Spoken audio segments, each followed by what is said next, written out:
Un petit résumé sur le cours insuffisance hépatocellulaire. Cette maladie est définie par les manifestations cliniques et biologiques secondaires à une diminution ou un arrêt des fonctions hépatiques.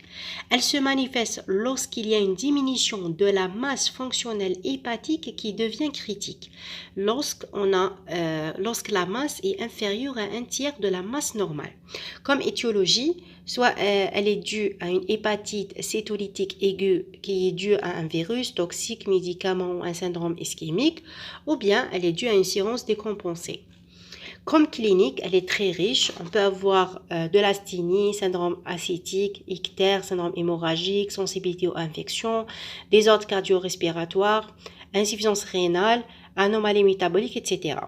Comme évolution, l'insuffisance hépatocellulaire, elle peut donner une encéphalopathie hépatique par déficit de l'uréogenèse, donc augmentation de l'ammoniaque, et par conséquent, on va avoir le patient souffre d'un coma et peut même décéder.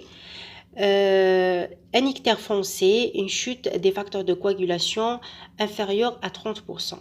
Pour l'exploration biologique, on va avoir une diminution des fonctions de synthèse, à savoir diminution de l'albumine, anomalie de l'hémostase. On va voir allongement de temps de Quick ou diminution de TP.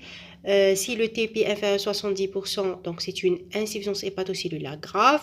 Si le TP est inférieur à 50%, c'est un mauvais pronostic. On va avoir aussi diminution de synthèse de facteur 5 qui est plus spécifique car synthèse non vitamine K dépendante. Son dosage permet de différencier entre l'insuffisance hépatocellulaire et une cholestase avec défaut d'absorption de la vitamine K.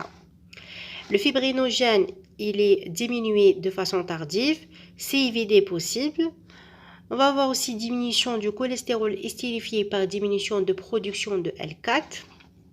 Autres protéines qui vont être diminuées dans le sang, comme l'aptoglobine, alpha-antitrypsine et la transférine.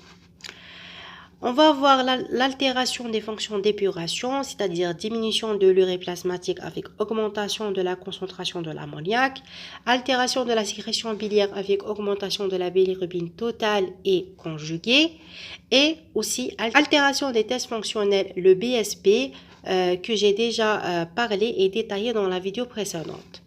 Comme traitement, traiter l'étiologie et en cas de l'hépatite fulminante, il faut faire une transplantation hépatique.